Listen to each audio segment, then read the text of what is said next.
Du hör av mig till mig i panik och säger nu är Gene på turné och Ace är på turné. Vad gör Kiss-gubbarna?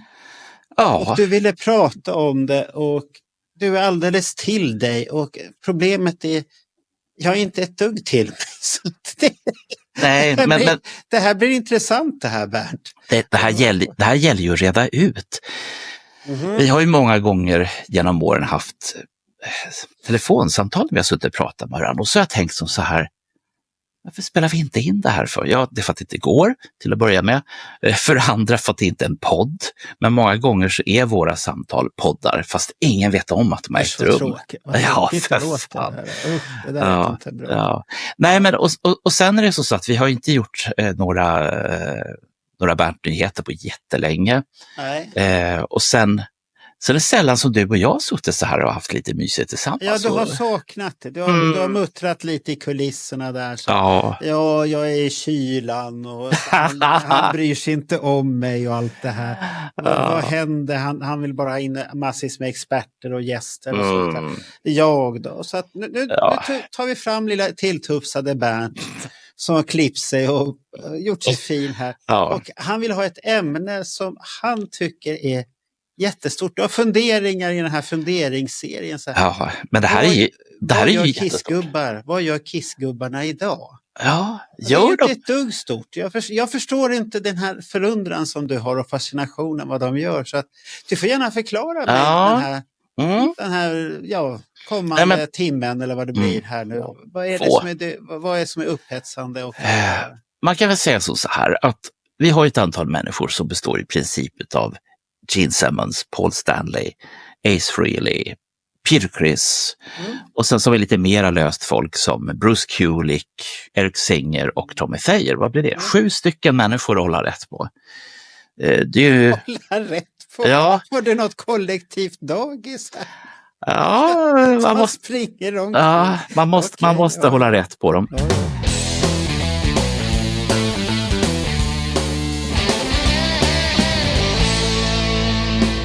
Kiss gamla perukmakare, tänka sig. Aha. Kiss hade en perukmakare. Jag vet inte hur de gör det nu. Men fram tills dess att de var i Chile, i Santiago 2022 så hade de det. Men det som hände var ju att det var ju fortfarande covid och Kiss skulle absolut turnera. Och det är under den här turnén som Gene var lite trött också och var tvungen att sätta sig och vila en stund. Ja, det var ju varmt. Det var varmt och det var covid. Ja. Och samtidigt som det här är väldigt tragiskt eftersom deras perukmakare David Matthews, han fick sparken för att han tyckte att det inte var tillräckligt med skydd mot covid och hela den här biten.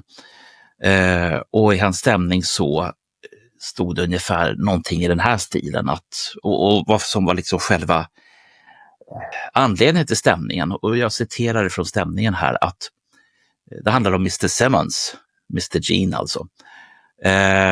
Han sa att han mådde toppen, men han hostade, nös och blåste näsan. Nej, han blåste inte näsan, han snöt sig. Fan, jävla amerikaner och inte har. Och det gjorde han samtidigt som Mr. Matthews tog på Gene Simmons peruk. Jag visste inte att Gene Simmons hade peruk. Ja, men det har du väl vetat om att på det här. Han har ju en risbuske. Ja. Om den ens en gång är det äkta risbuske. Hjälmfrisyr. Fast senast så är det ingen hjälmfrisyr. Nu ser det mer ut som en sån här tilltufsad. De här som vandrar i öknen. Snurrar runt. Som har satt på huvudet. Nej, men för jag tänkte att så där risig är inte en peruk vara. Men det var den tydligen, vad vi förstår. Nu ska vi se, vad var det mer för någonting nu då? Och så fixade han håret på peruken, för den var ju tydligen inte så bra i alla fall. Där under så svettades Simmons monströst samtidigt som garderobsteamet, The Wardrobe Team, klädde Simmons. Och det är samma sak där. Jag lever fortfarande tydligen i 80-talet när alla gjorde sin grej. Vi har ju alla sett de här filmerna när de sminkar sig och de får frågan hur långt det tar. Ja, det tar 2 timmar och så klär de på sig själva. sen så finns det, han har en uppgift till och det är att fixa till Simmons smink. Och då tänker jag så här, det har ju Gene gjort i... Ja, men han sminkar ju sig själv, det är väl bara att han tittar att det är okej. Ja. Och det här med garderob, jag tror du blandar ihop påkläderskor och garderob. Det finns ju någon som håller reda på deras garderob, att de har den senaste nytvättade och inte den här som luktar urk. Så de glömde tvätta, så att det är nog det mest. Sen att de rättar till när de kollar att allting sitter på plats som det ska och sånt här.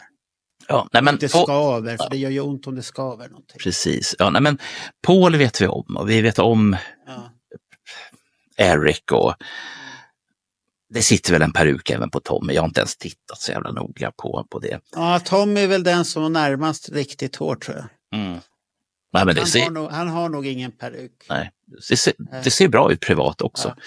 Men nej, så att tack vare den här stämningen så fick vi liksom se lite grann på insidan det här som vi kanske inte, kanske inte bryr oss. Det var ju ingen stor nyhet. Alla vet ju att Paul och Gene har peruk. Ja. Nyheten var det att de inte accepterade att han hostade, men ändå skulle de ut på turné. Precis, och det var väl sisådär. Ja. Sen funderar jag på, så att jag blandar ihop turnéerna, var inte det den här turnén som man sparkade ganska många ur teamet? Eller är det en turné innan det här? Ja, det vet jag faktiskt inte om man har sparkat någon eller inte, men det var ju lite i samband med covid och när de skulle göra den här tidiga turnéstarten så var det ju folk som var dåliga och man fick ta bild när Kiss var bakom någonting och sånt där. Ja, plexiglaset, herregud. Du skulle ha mask och allt möjligt och personalen. Så att det var ju gitarrtekniken till Paul, han dog ju tack vare just det. Så att, det är ju inte bra när arbetsgivaren inte har, men det är ju väldigt svårt att hävda vad han fick covid igen. Ja. Sen i de här förhandlingarna som har gjorts inför rättegången så... Men vem är det som stämmer vem? Det är David Matthews som stämmer. Ja, perukmakaren stämmer Gene för att Gene gav honom sparken. Frågan är vem han stämmer, för jag har inte kunnat läsa så pass djupt ner i handlingarna. Okay. Jag gissar ju på, för att det som Doc McGee säger, för det började redan då strax efter att Matthews inte fick sparken, utan man hade uttalat sig ett år innan när Kiss gavs ut på turné trots att det var covid. Att det var liksom oseriöst och så vidare. Och Doc McGee hade ju gått i taket och bland annat anklagat David Matthews för att ha spridit det här, vilket han intygar dyrt och heligt att det hade han inte gjort.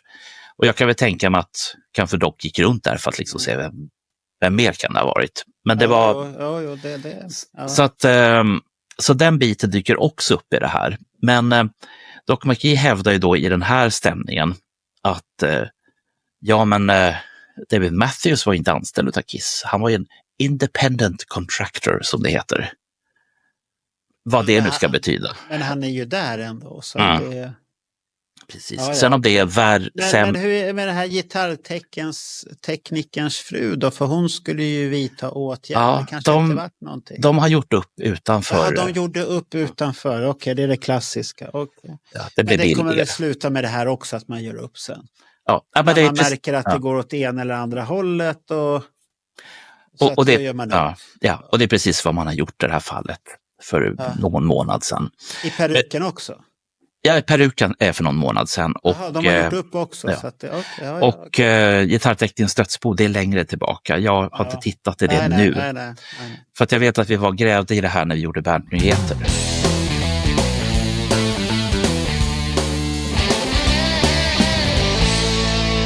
Ja, men sen i övrigt så alla de här som nu sa att de inte ska sätta på sig sminket igen. Och vad gör Paul Stanley? Han målar tavlor och sätter på sig sminket. Det är väl vad han gör tavlor och är lite med i poddar och berättar om sitt liv. Ibland bra.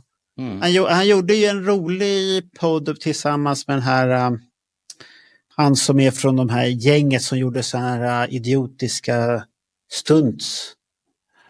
Jag kommer inte ihåg vad de hette. De har gjort massvis med filmer. Men då vet Jag kommer inte ihåg vad de heter, men de gjorde så mycket dumheter och alltihop. Han gör en intervju med honom. Åker ju runt med en sån här husbil. Och intervjuar folk. Ja, intervjuer. Så sitter de där och det är 2 stycken och det är mest den ena från det där programmet då. Ja. Och han gör en rätt så bra, visst han ställer väl rätt så mesiga frågor, det är ju inte, men ibland kommer det frågor, de här allmänna frågorna som han ställer, personliga frågor. Hur är det där och hur känner du så? Och då tycker jag att det är lite intressant och inte de här favoritplattan och sånt, för det är ju dagsform. Är det här den intervjun som han får frågan att liksom saknar han inte bandet och saknar han inte att spela gitarr? Han har inte tagit upp gitarren för att han vill semester, han måste få känslan och sånt där. Och han är rädd för att han ska få lusten tillbaka. Iconic and so powerful that the idea of him without it was obviously kind of intimidating and scary, but we took the makeup off and right away our sales quadrupled. And look, there was no way that 12 or 13 years could ever compete with what we were with makeup. But we survived and got to continue on. So, I'd be kidding myself to think that us without makeup, that's like Clark Kent. But it kept us going until it felt right to put it back on. Han var väl den som längtade efter pensionen. Ja. Ja, så att det... Så att verkligheten kanske kom ifatt att så jävla roligt var det inte. Nej, att sitta hemma och göra pizza till släkten och sådär. Så han har ju målat och haft konstutställningar och han kommer in, folk filmar när han kommer in, men Nej, men, det är lite si och så. Men det var för en månad sedan på det här galleriet som man har sålt tavlor på förut. Nere i... Och de är ju inte billiga överhuvudtaget, de där. Nej, men de blir ju sålda. De sitter ju även i svenska hem. Ja, det är otroligt tycker jag. Ja. Det tycker jag är otroligt. Inte att de sitter i svenska hem, men att de har blivit sålda för de priserna. Det tycker jag är otroligt. Men det är väl som vi har pratat om förut. Tar du bort Paul Stanley, hade någon höjt ögonbrynet överhuvudtaget? Inte ett dugg. Skrivit Nisse Hult istället. Ja, det hade inte höjts. Jag dögräver om det hade varit han originalet. Men det hade ju... Det är ingen som höjer ögonbrynen för det egentligen. Men, nej. Så att men det är ju det här att det är en rockstjärna som har gjort det. Han har gjort den här I'm a Rockstar-reklamen. Precis, det var dit jag ville komma. Han ser lite gammal ut fast han har sminket på. Sådär. Ja, vad har han gjort? Det är 3 soloreklamer som han har gjort. Och så finns det en gruppreklam också med, nu ska vi se, dels är det Billy Idol och sen är det, vad fan heter hon? Gwen Stefani. Tack, det var det jag letade efter. Hey, corporate types, will you stop calling each other rock stars? You're a rock star. You are a rock star. Rock stars, please. You know what it takes to be a rock star? I've trashed hotel rooms in 43 countries. I was on the road since I was 16. I've done my share of bad things. Also, your share of bad things. We know that using Workday for finance and HR makes you great at your job. That don't make you a rock star. Oh, Ted in finance, you're a rock star. Hey, Liz in HR, can you do this? Unless you work with an actual rock star. You are a rock star. Thank you. Who's the new guy? Hi, I'm Oswald. Hello, Oswald. Give it up for Pam. Pam, you are a rock star. I wasn't gonna say it.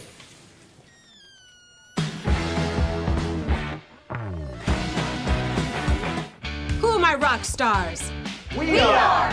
Oh, so you corporate types are rock stars? Well, that's as ridiculous as rock stars being corporate types. I gotta say, Workday's AI agents are making you all rock stars. Sorry, habit. Proceed. So that's a slide. Any questions? So many questions. Anybody? Has anyone ever told you who you look like? Gwen Stefani? Gwen Stefani? No, Rachel from HR. Yeah, Rachel from HR. She's a total rock star. Rachel from what? Gwen Stefani? What are you talking about? I can't believe my AI agent scheduled all my meetings. Why are we doing this? Hey, Rockstar moved using Workday to handle all our AI agents. Well, watch me handle my agent, Gary Almonds. You know how many? Gary. Love Workday's AI thing. Oh, you mean how it gives us visibility into all our AI agents? Even our third-party ones, right? Third party! Yeah! And now with Workday, we can manage our people and digital workforce. So, I'm sorry, who are they? Oh, interns. We're interns. Interns. Big interns. Shout out to Carmen for using Workday to manage our people and digital workforce. What are we doing? Just clap. So what'd you do this weekend? The usual. Tell you what, we'll stay out of your world, you stay out of ours. Guys, I have a 2 o'clock. I'm gonna be late for my 2 o'clock. Good night! I'll see you tomorrow. Good night.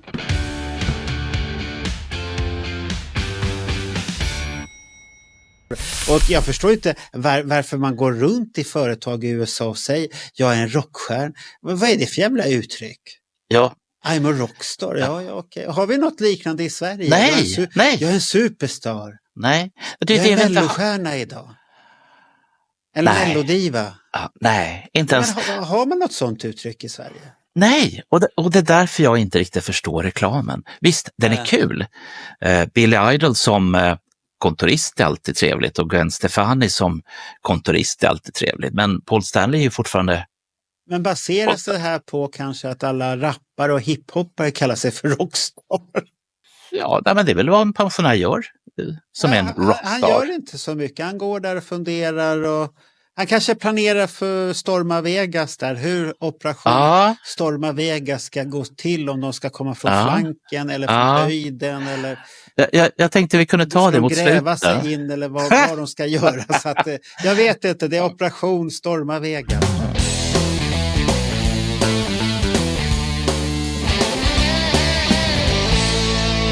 Men sen har vi ju nästa snuskis, eller snarare Paul är aldrig snuskig.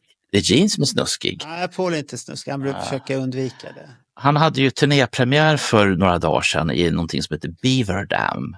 Och han undrade... Honom, Beaver. Ja. Beaver. Hunting for Beaver. Ja, och It's like a glove. Ja, och han gick ju upp på scen och frågade Where's the beaver? Where's the dam?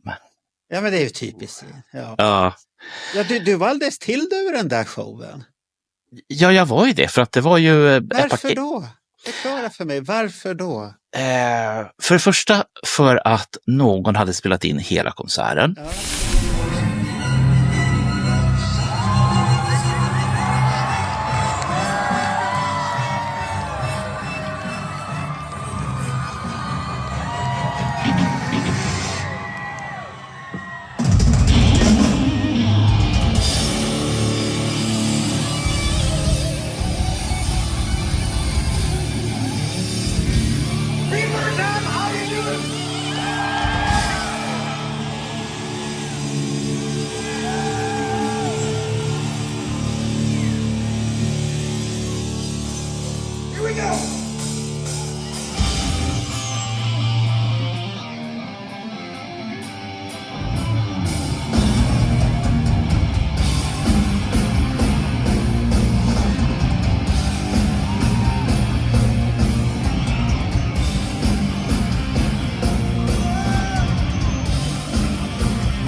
vilket jag är lite impad över för att det är jävla stående. Han förstörde sin egen upplevelse med att filma konsert. Ja.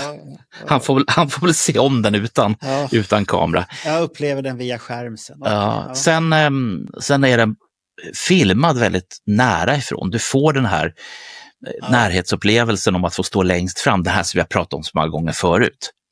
Ja, det är där man ser att Gene borde använda lite mer olja och oljeprodukter för att fukta håret, för den ser lite risig ut. Det ser ut precis en sån här som vimlar i öknen. Ni som åker till Las Vegas, du går ut i öknen och tittar på sån här så kanske ni kan se om Gene Simmons är infångad i en sån där boll. Vimmelträd eller vimmelbusk. Jag vet eller inte vad de heter någonting. Ja, men jag vet vad du menar. Jag hoppas de andra vet det också. Ja, det är en sån här boll. Ja. De är ofta i cowboyfilmer och snurrar förbi på något sätt. När man ska vara i öknen så ska de snurra förbi. Någon kommer att slå upp det här och skriva kommentarerna. Jag lovar det. Det är en buske som lever sådär. Lite fantastiskt. Någon ska göra det också. Så att jag vart... för det första så kom den lite överraskande mitt i mitt YouTube-flöde. Jag prenumererar på massa skit och det mesta som dyker upp i flödena det är lite sådär mja. Och så bara tänkte jag det. Just det. Han har ju börjat sin nya turné.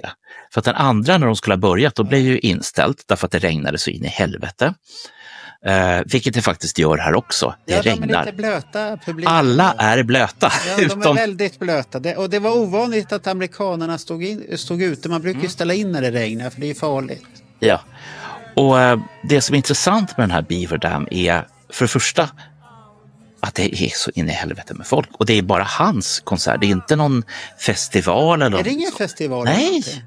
Det är skärmar på sidan så det måste vara ett sånt område som alltid har stadiga skärmar. Ja, men för att det här är det roliga är att Beaver Dam i New Jersey, jag var ju tvungen att kolla lite.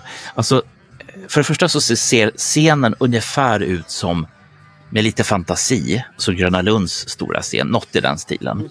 Så att om du tänker storleksmässigt, Och sen så står alla stackars jävlar utomhus. Och det går in 6 000 pers i den här arenan. Jag tror inte att det är 6 000 pers, men det är ganska välfyllt. Ja, det är ganska välfyllt. Ja. Sen man får se på slutet när de filmar publiken och pratar lite. Men då har många gått därifrån redan. För att tack vare att det regnar så är många därifrån. Så att de vet att det är sista låten så man ser att man har... Ja. Nej, nu räcker det. Nu är jag blöt lagom. Ja, men det kostar ju fortfarande en bra slant att gå dit. En del har ju betalt $13,000 för att gå dit. På den? Ja. Vad står man då? Ja, då står man på scenen, heter Bob och blir trakasserad av Gene Simmons.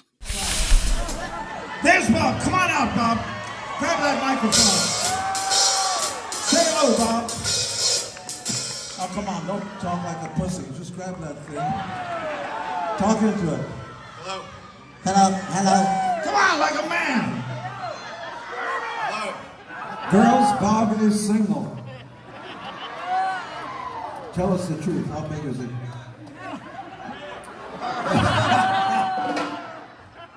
The important question. The important question is, does it have a spinning dry cycle, and can it whip up a good goddamn froth? Are you going to talk into this or not? You put your mouth right on it. You've seen movies, you know. Where are you from, Bob? New York. You're from New York? Yes. Bob is our roadie for the day. What room at the hotel are you in, Bob? What? Hyatt Regency. 111. Room number 111? Don't tell me. Look at all the chicks. Bob, it's wonderful to see you. Get the fuck out of here. Get over. Nice ass. Då får man betala. Är det blyga gubben det? Ja, det är han. Han som sen känner sig totalt malplacerad. Och jag undrar, vad gör han på scen? Ja. Vill han vara på scen eller inte? Jaha, okej. Ja. Men när du såg den här i ditt flöde, satt du och tittade på den hela showen på en gång? Först så tittade jag på för att det är som så här att jag följer ju en del människor som går på rockkonserter och sånt där. Och det som ofta stör mig är inte att de har filmat det, för det tycker jag om, utan att många av de artisterna som jag tycker om och som jag följer, eller inte följer men som jag tycker om, de börjar bli till åren. Och ju äldre de blir, desto mer nostalgi blir det. Men de allra flesta med tråkiga. Jag ångrar att jag faktiskt har tittat på konserter med dem. För att det är jeans och t-shirt och det finns inga uniformer längre som på 80-talet, utan de tog det som låg överst i tvättkorgen. Det är ingen show längre. Nej. Du får vara glad att det kommer ut. Precis. Okay, ja, så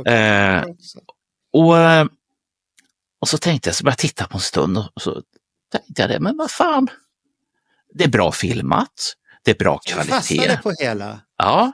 Jag kan säga, du frågar om jag hade sett det. Ja. Jag har tittat på det.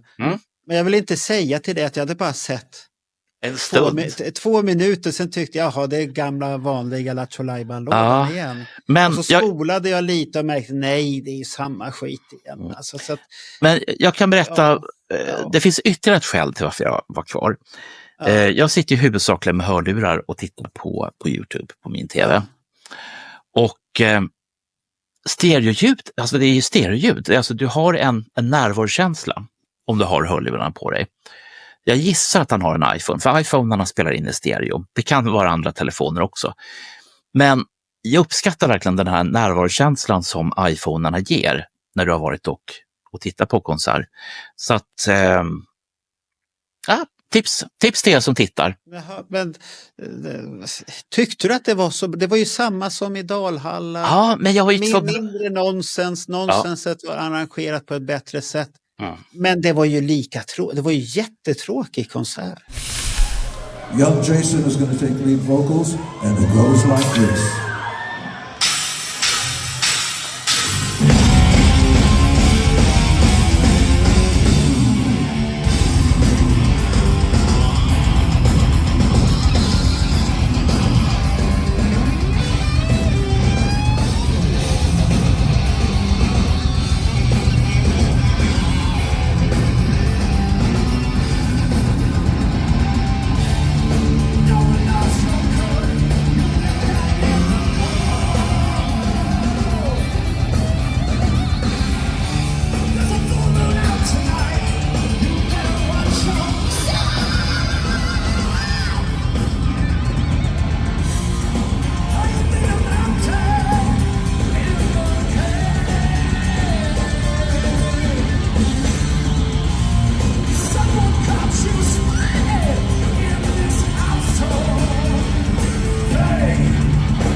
Jag bara kom fram till, är det så här han ska låta om han kommer till Svedala? Och det lär han inte göra, för han har inte annonserat någonting, så han kommer inte till Svedala.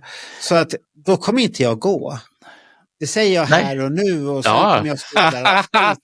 Så jag kan vikta redan att jag hade fel, men det kändes ju inte så här, wow. Det var Lattjo Lajban-lådan, och jag bara så här, varför kan ingen berätta för honom hur han ska göra sina grejer? Ja, det var ju lite det som jag tänkte att vi skulle prata om. För att jag tänkte så här, nu ser jag hela utan att veta någonting. Jag gick inte ens på setlist eller andra ställen för att höra vad folk tyckte. För jag tänkte, jag vill se den här opåverkad så mycket som jag kan. För att jag tycker att han fick så mycket pisk utav oss som hade sett honom i Sverige på båda konserterna. Den ena mer än den andra. Ja. Och då tänkte jag det att... Men det var ju välförtjänt också. Ja, men då tänkte jag det att Gene Simmons brukar vara en smart kille. Han tar till sig kritik. Han är gammal nu. Ja. Sånt där rinner bara av ändå. Ja. Han har i alla fall bytt ut vissa av de här coverlåtarna, vilket jag är tacksam för. Weapons of Mass Destruction och sånt där. Förlåt, ni som tycker om den låten. Ja, det var lite covers med. Och så är det Karisma. Och är det Karisma som är med, ja, men då blir jag lite glad. Men jag tycker fortfarande att väck med alla covers, väck med alla gamla Kiss-låtar som vi har hört sen. Ja, det tycker jag också, för det är hans personliga, vi behöver inte det. Nej. Simmons har en fet låtskatt att ösa ur, så det är bara att köra på. Och ifall du hör det här, Gene Simmons, vi ställer gärna upp och hjälper dig. Inga problem. Så ska han anlita dig som manager? Nej, för det är helvete. Jag tänkte pröjsa 13 000 för att stå på scenen, se dum ut då har du ju och heta chans att Bob. påverka honom. Bob såg inte riktigt ut som han hade påverkat någon. Ja, men han var ju blyg och rädd, så att han ångrade sig säkert att han hade köpt den där biljetten. Det verkade så. Ja. Sen är det som så här att det här stället som de var på, det är en kombo utav rock'n'roll och middag. Ja. Så att om man tittar på hur konsertarenan ser ut på någon sån här ritning, så ser man ju att det har varit några som har suttit och ätit middag där samtidigt som det dödsregnar. Jag tycker det biffen blir fin. Det blir en överraskelse på riktigt, skulle jag vilja säga. Är det potatisgratäng så blir det väldigt fint. Det blir urvattnat. Så att det blir lite tråkigt. Ja. Ingen höjdare precis. Men nej, jag var inte begeistrad över det där överhuvudtaget. För att det var alldeles för lik det som vi har upplevt nyligen. Så att jag har plågat mig, för du sa att du måste titta på den där. Okej, jag har tittat, snabbspolat lite. Tittat och kollat, och det var två roliga grejer. Det kom upp två tjejer upp på scen. Den ena var mer frispråkig, den andra hade Gene Simmons lust att säga, jag förstår inte ett skit vad du säger.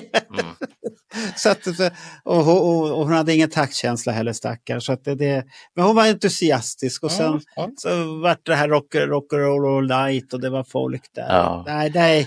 Nej, usch. Det var ingen gitarrist och ingen trummis och sånt här. Jo, det var det på scenen, jag är helt säker. Jag har sett. Var det på då spolade jag förbi det då?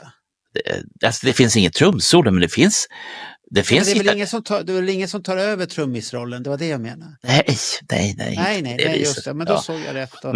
Och inga gitarrer. Jo, det var någon tjej som hade någon gitarr på slutet. Ja, som bara hon fick, jag kan spela gitarr, men absolut. Det såg där så häftigt, och så sitter hon och förklarar, jag kan ingenting. Så att vad fan vill du ha gitarrer för? Så att jag tyckte det var... Robert, Lucas, and the gang, we're going to do a song called Charisma, and maybe you guys know it. And it goes like this.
Det var inte ett dugg bättre, så att det var tack vare att Dalhalla och Göteborg har varit, och han har haft sin hus.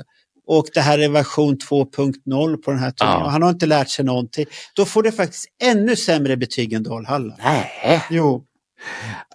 Ingen lust att se överhuvudtaget. Nej, men jag är ändå tacksam över att ha sett den. För att, du vill se det? Inte för de här pengarna, absolut inte. Nej. Men Bob och alla de här andra nu som är the roadie of the day. Simmons, han har ju fått kritik för det här. Och i en intervju... Varför har han fått kritik för det? För att de tycker att det är... Bara skörtar folk på 130. Nej, men han skörtar ingenting. Han kommer med ett erbjudande. Det är helt frivilligt, inte under pistolhot eller någonting. Vill du bli min roadie, du får betala för att få göra det här. Men då Ja. Den är klar. Men då har jag ett bra citat här. Ja. Som faktiskt, det här skulle du kunna ha sagt. Aha. Och nu citerar jag Gene Simmons. För han slår helt bort den här kritiken överhuvudtaget. Ja. Och säger att de här personerna som då betalar 12,9, vad blir det, 130 000 svenska pengar. De är lärjungar och de får en viktig inblick i turnélivet. Slutcitat. Ja. Det är bra, då har han ju marknadsfört det på ett bra sätt också. Ja. De får en upplevelse och får vara nära sin idol. Och han ska stå ut med dem en hel dag. De går runt där och så dumma och fåniga. Så det är, tänk dig själv om det är inget roligt att ha en pro efter sig. Det är det värsta som finns. Därför tackar vi alltid nej till pro. För då, vi har haft pro en gång och då står de där och tittar och man blir så, men vad fan, kan du inte tänka själv? Men... Nej, skulle de pro betala? Ja, välkommen att vara pro. Hit med 130 000 så vill vara pro. Ja. Ja, men då måste vi elda lite mer i din gryta här. För jag hör ju hur positiv och pepp du är. Ja, på det där är pepp. Ja.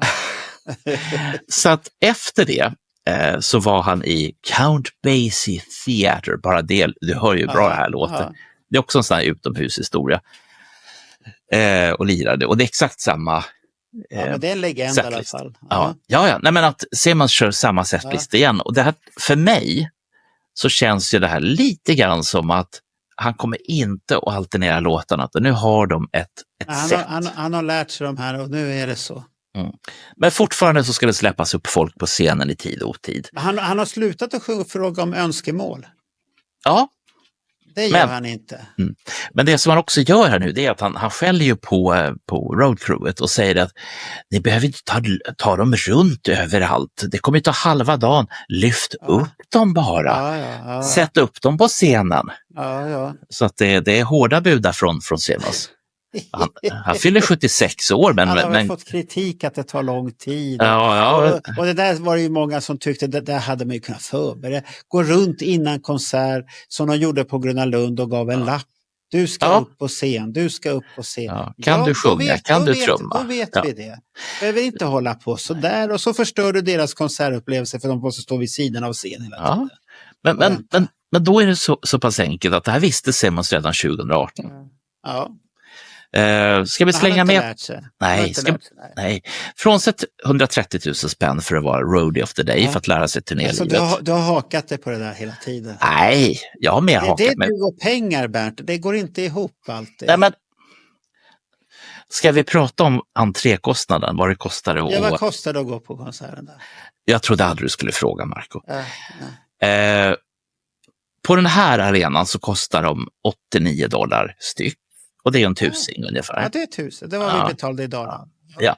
Men de som stod alla längst fram och klämde sig, de fick pröjsa 1500. Så det är väl ungefär som i... Ja, det är Golden Circle. Ja, det var väl inget konstigt. Nej, men på vissa ställen som han sen kommer att spela på. Jag var ju tvungen att kolla lite grann på vart ska han och sånt där. Och det är en blandning. Nu kom pengafrågan in igen.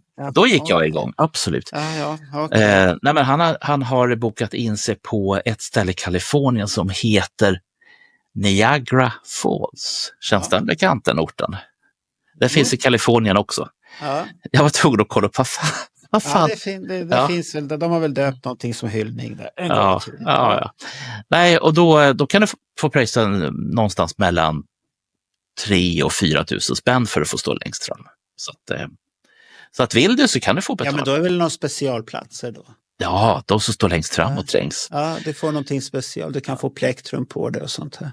Ja, men annars så ligger det runt $80-90. På vissa ställen så ligger det runt 60. Nej, men det är rimligt. Det finns specialplatser. Det har det ju funnits på Kiss-turnéerna också. På End of the Road så kunde du köpa den där lite dyrare biljetten. Då fick du ju en scenupplevelse. Upp på scen, sitta bakom trummor, hålla i gitarr och sen hamnar du framför scen. Under konserten. Nej, men... Precis där. Så att det är ingenting konstigt. Han har ju bara tagit det konceptet till hans konsert egentligen. Och det där är ju helt och hållet upp till oss vad vi tycker. Vill vi betala för det så betalar vi. Ja. Vill du trumma för Nej, jag har inget behov av att trumma för den slanten. Men jag är fortfarande inte, för jag tänker marknadsekonomi och det är det vi lever i. Helt okej. Upp till var och en. Och jag dömer inte den och tycker att den är dum eller så. Nej. Det är upp till den. Vill du lägga till något mer om Gene Simmons just nu? Nej, jag tycker vi kan lägga han i arkivet och så får jag hoppas att han mognar till och hittar på någonting till hösten. För att, nej, det där behöver han inte komma till hit och turnera så att vi måste gå och titta på honom fast vi inte vill och sånt där. För att vi har så dålig karaktär så att vi klarar inte av att säga nej. Det är inte så många konserter. Han slutade här bara 15 maj. Sen har han en konsert i augusti tror jag det var. Sen ska han också ladda till Storma Vegas. Ja. Och sen så ska han åka på någon kryssning i början. Var det 2026 eller 2027? Så han planerar ju att leva ett tag, snubben. Ja, men det är väl ingen som planerar att dö, Bernt. Det vore ju dumt. Ja, nej, vi kanske inte ska åka på turné för jag kan ju dö. Då är det ingen idé att du åker till jobbet ens en gång. Det är ingen idé att du söker jobb för du kan ju dö imorgon. Ja, det skulle jag vilja säga till Arbetsförmedlingen. Så säger säg det till Arbetsförmedlingen. Det kan ju hända så mycket. så hur tänker du ibland? Okej, ja.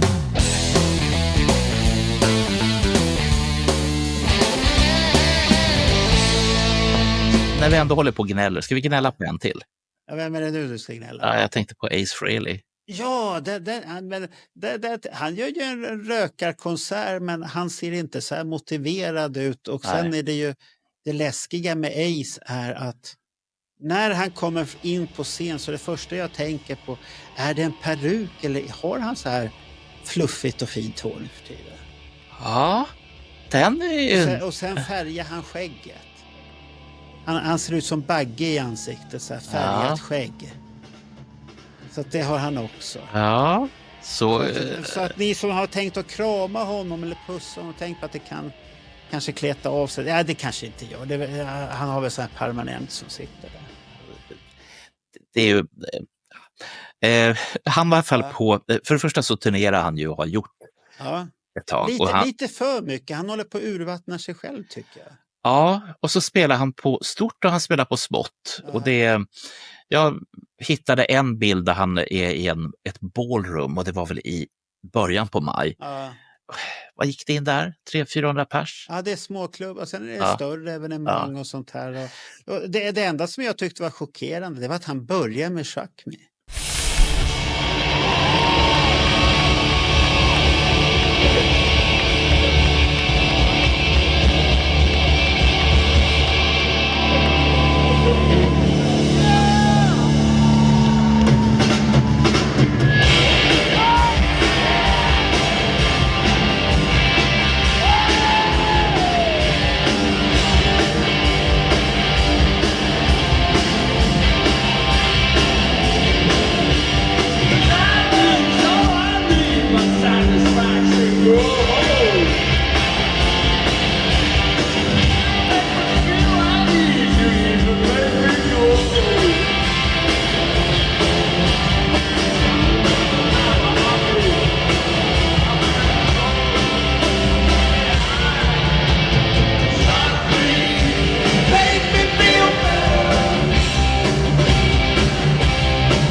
Vad hände här nu? Ja.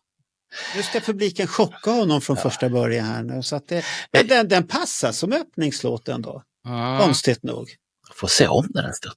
Ja, så att det är lite konstigt. Ja, det som han gjorde i alla fall och det som både du och jag har sett det är ju en festival som heter M3 som äger rum varje år. Och det var intressant att se för att det var ju precis som Simmons grej, en sån här utomhushistoria med tak.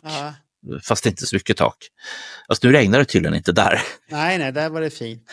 Och jag tittade lite grann för det var ju 2, 3 och 4. Vänta. Jo, nu då.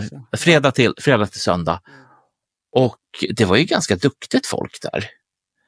Men det märkligaste var att the headliner of the headliners hade jag aldrig hört talas om. Det var alltså medlemmar från Rap.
Det var ju två stora. Det var ju gitarristen och sångaren som hade blivit vänner igen. Och stod på scen tillsammans. För det har jag hört mycket snack om, att det där... Och så hade de inte kunnat komma överens och kalla sig för Rat. För det stod... Nej. Det stod där på backlighten. Det stod, vad fan är det som står? Ja, då stod bådas namn där. Jag tänkte, ja men herregud. För det är någon strid på det här namnet Rat också. Det är trummisen som aldrig har skrivit en enda jävla låt för Rat, vad jag kan minnas. Han ska ha äganderätten för namn. Och det är så konstigt det där. Men jag tittade på... Jag har ju sett olika inspelningar från olika vinklar och sånt där. Och det är det som är, när man gör som du och jag, sitter och tittar på distans, att om man tycker att men jag ser inte så bra här, finns det någon annan? Ja, det gör det. Och så tittar man på den vinkeln. Det hade aldrig funkat i verkligheten. Jag ser inget. Det går inte att du... Nej. Det kan inte gå att klaga, Bernt. Nej, det går inte att komma ut heller. Det är ju massa öl i vägen. Så att, men, och jag tänkte när jag såg dem där, det var ju samma sak där. Det var några stycken som hade lite finare kläder på sig. Och sen så var det de andra som hade de här vanliga mörka jeans och t-shirt och står där. Men de är inte originalmedlemmarna. Du menar att då får vad heter han? Steven Percy Nilegård håller på. Vad heter han? Steven Percy eller någonting, Rat-sångaren. Han har ju varit, jag tittade för ett tag sedan, ett halvår sedan. Så hade han ett team som följde med honom, hans manager på något sätt, och filmade det här när de åker med sin lilla folkabuss där. Vad det är för någonting i USA. Nu går vi och handlar, de går in i en skivbutik och sånt här. Det är rätt så roligt, för att han är ju lite så här, han har ju tagit mycket droger i sitt liv.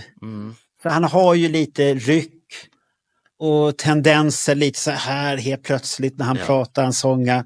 Men han har ju huvudet kvar i alla fall, och han skämtar och sånt här. Och det är rätt så roligt att se hur han engagerar sig. De sitter och motiverar. Ja, vi måste vara laddade, det är en stor publik idag.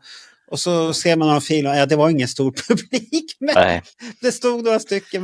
Men han är väldigt populär ändå och drar en gnutta. Jag vet inte vad trummisen drar, för att där blir det ju lite konstigt, för det bandet var ju väldigt beroende av sångarna och gitarristerna.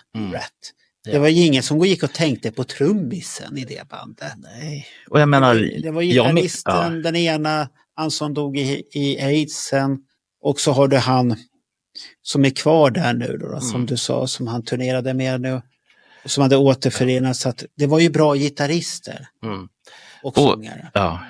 Och då var folk så jävla saliga över det här bandet. Det här kommer jag få äta upp, det är jag helt säker på. Men jag tittade så tänkte jag att det var väl inget märkvärdigt. Ja, men du kanske inte gillar Rat.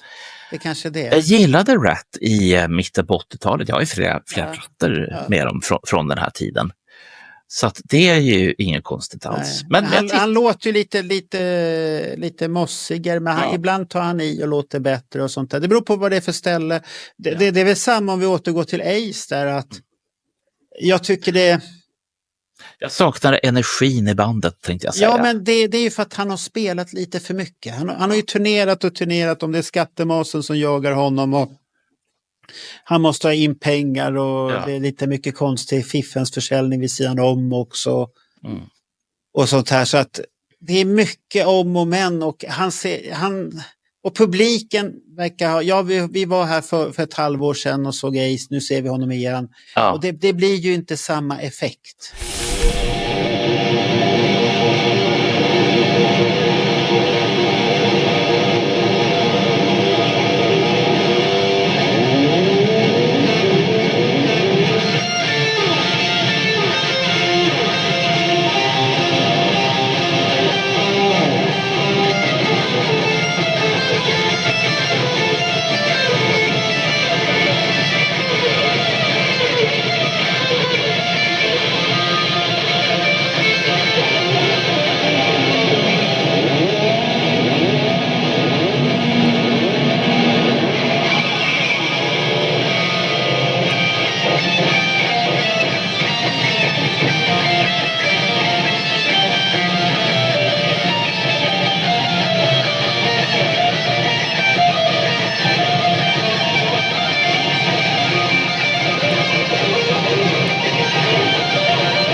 Nej. Det blir det ju inte. Det är inte samma, det är ingen ändring i setlist, det är inga överraskningar. Han har nya låtar, han spelade väl den här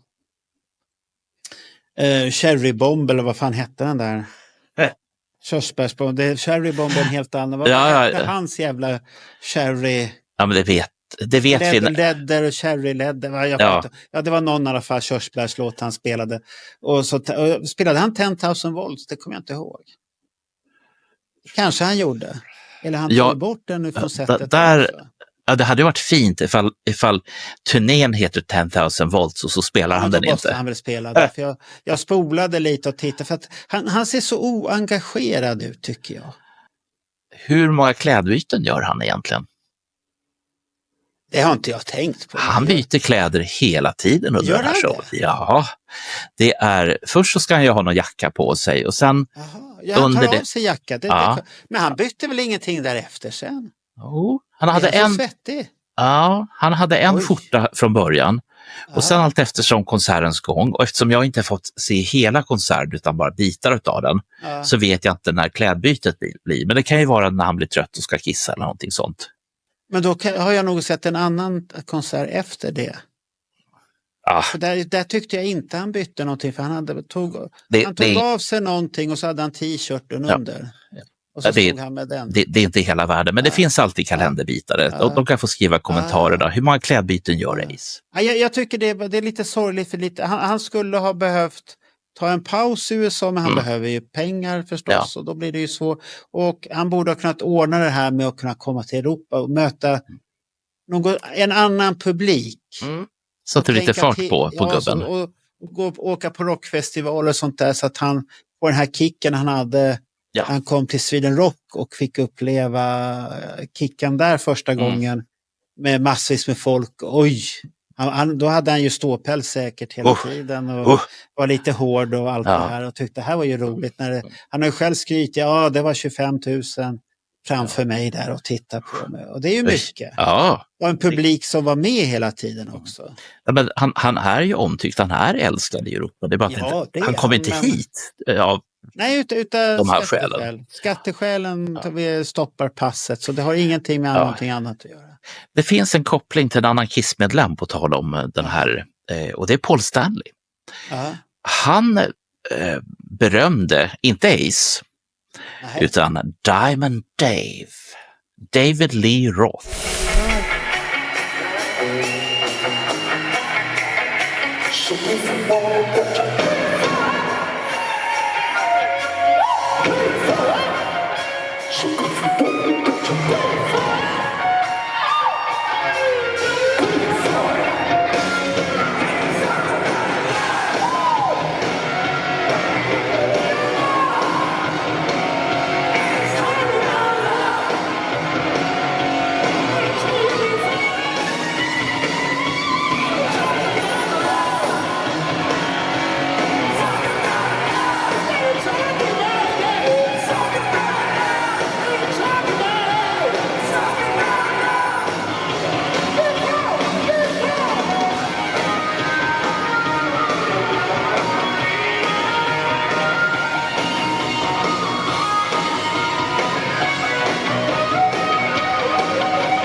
ju fart på gubben. Ja.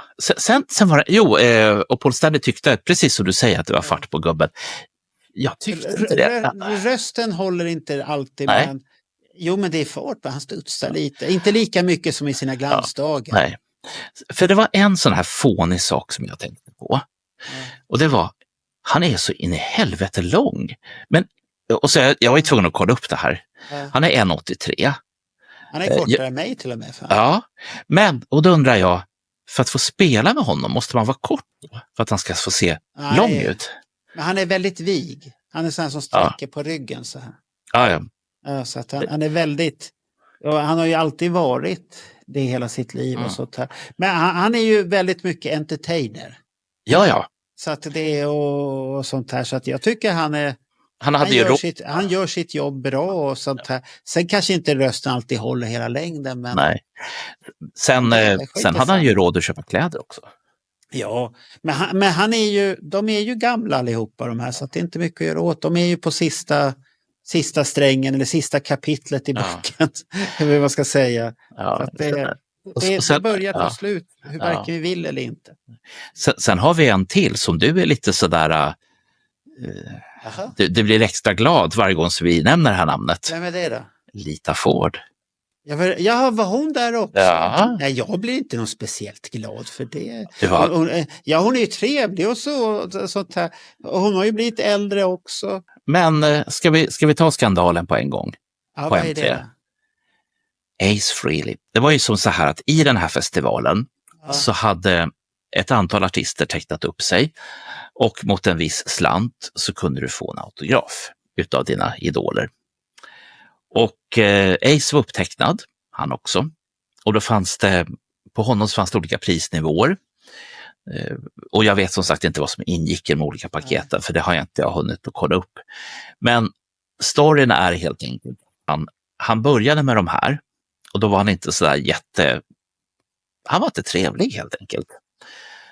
Och sen så försökte arrangörerna att säga det att ni som, och nu pratar vi om de som tillhör normalprisklassen, att lägga upp era grejer på bordet, men vad ni än gör, titta honom inte i ögonen. Titta inte på honom. Jag tänkte, vad fan, här är min, om jag hade varit här är min stora idol, och så säger arrangörerna, se honom inte i ögonen. Titta inte på honom. Men vad fan? Så kan vi inte ha det. Vad hände? Var det någon som tittade? Och... Sen tappade Frehley helt och gick därifrån. Efter de hade sagt titta honom inte i ögonen? Det är det här som går isär lite. Vad var det han tappade och gick därifrån för? Det vet vi inte. Nej, vad har du tänk att du alltid hittar sån här skvallergrejer och du vill smutskasta våra stjärnor. Nej, jag vill bara... Det är så tråkigt när sånt här händer. Du dåliga sida, de kostar för mycket. De gör inte det de ska göra.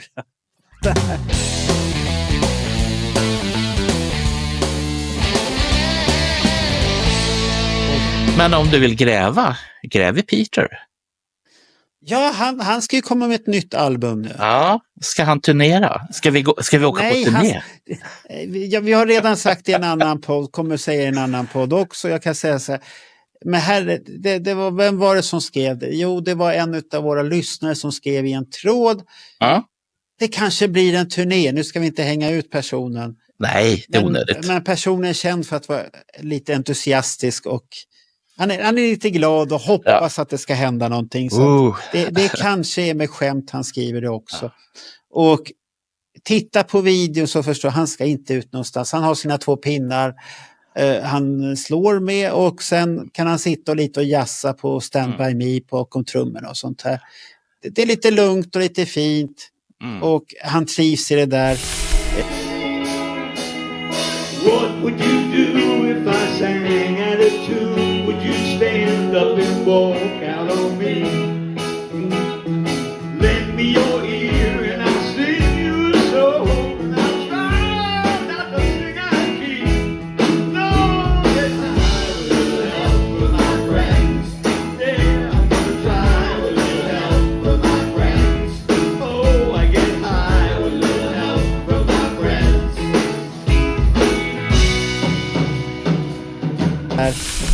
Det är det som jag skulle säga, vi har ju spelat in Peter Criss där, Let Me Rock You, och då pratade vi med Daniel på slutet där. Och han var lite orolig för det, för att han sitter och säger till Julian Gill, Peter Criss då hela tiden, att det ska bli heavy metal och hårdrocksskiva. Vänta, det här har jag hört, fast den gången var det inte Peter Criss, utan det var 3 andra medlemmar i bandet 1980 i Oslo. Jag minns det som det var igår. Jag tycker det är bara lite skrämmande att han säger det, för att när vi har lyssnat på skivorna här nu och varit duktiga och vi ska ge oss på den sista innan den här nya kommer här nu.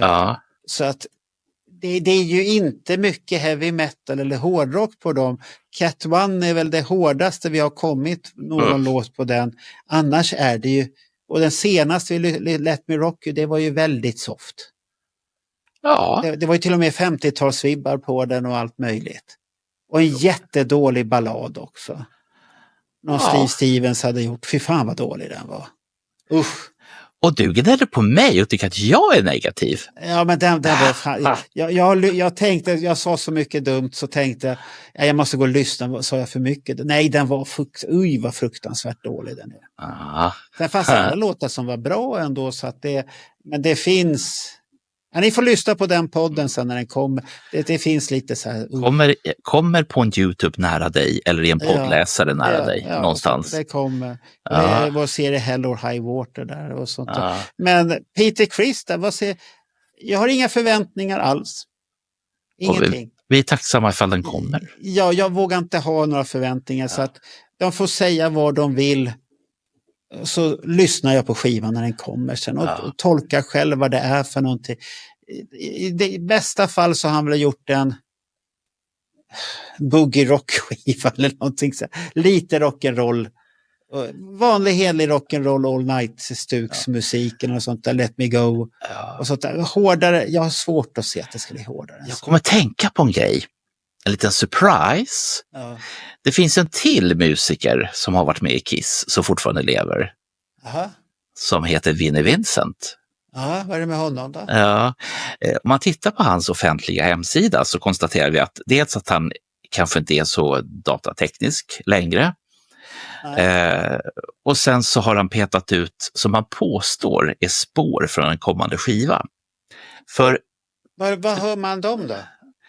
Facebook, hans personliga Facebook-sida finns de här. Där du måste lämna ut hela ditt ID-nummer för att kunna få vara med? Nej, det kostar gratis. Men... Vad händer med hans det här låsta då? Ja, men det har han säkert där inne någonstans. Det får ju fortfarande pröjs. Det är den här plattan, alltså så här, för ungefär 3 år sedan så hade ju några i hans närmaste övertygat honom att han skulle ha en betalvägg och allt det här. Nej, men att det skulle komma ut en ny skiva, vilket han hade spelat in då. Vad hände med den då? Om han det är det jag är ute efter här. Dels vad som händer med den, ingen vet. Och nu, det är nu du kommer bli glad, Marco. Okay. Därför jag sparat det här till dig som en liten överraskning. Då är det så att de här snuttarna som ligger på hans offentliga hemsida, de kommer hamna på ett album som fansen kan få köpa. Det kommer inte på ett skivbolag, utan fansen kommer få köpa. Så fansen ska köpa? Ja, men är det inte fansen som köper från skivbolaget då? Ja, det är någonting där. Kan han inte släppa det på ett eget skivbolag då? För han har inget annat skivbolag att släppa. De som gör bootlegs till och med kan pressa skivor. Ja. Varför kan inte han pressa skivor? Därför att han vill inte lägga ett enda jävla öre på sin karriär utan att andra betalar den först. Och sen kanske det kommer ut något till bluffartist. Så, vart du glad nu? Vi kommer aldrig ha med honom i podden i alla fall, så jag kan säga det tydligt och bra. Bluffartist, man gör inte så. Släpp ordentligt och hitta inte på några konstiga. Du ska ha en ICA-kupong för att kunna lösa in den här låten. Nej, och den hittar du bara i ICA i Falköping. Hemma hos Alexander Johansson har dem i sitt valv. Om man är snäll så släpper han en sån. Det blir så jävla löjligt alltihop. Släpp vinyl och så kommer den. Och har du inget bolag? Det finns alltid något bolag som vill släppa det. se, det är okej. Men det finns ju... Det finns är bara löjligt. Det är bara löjligt men det finns ju någonting som heter Bandcamp där du kan släppa vad som helst.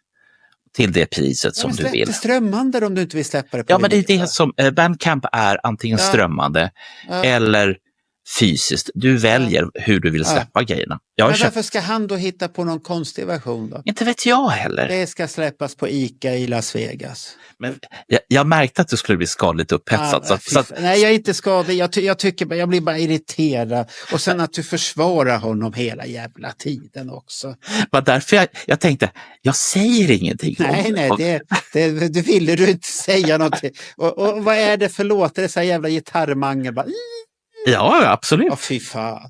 Jag vill inte ha det. Bort med det. Vad är det heter? Det heter inte skräll, det heter något åt det hållet. Det här när det bara skrålar. Vad fan heter det för någonting? Det borde jag ju veta. Vad heter? Titta, nu börjar vi glömma det här. Screech, skratt, skräll, skrev. Nörderi är det inte. Ni får skriva det i kommentarerna. Ja, man gör någonting. Man plågar gitarren. Det svenska ordet. Plågar gitarren. Ja. Sen har vi ju Shredda heter shredding. Ja, men det finns en variant på det. Det var det jag var ute efter. Är det ultra shredding sen eller platinum shredding? Jag är inte musiker. Jag kan inte ens... World Champion shredding. Ja.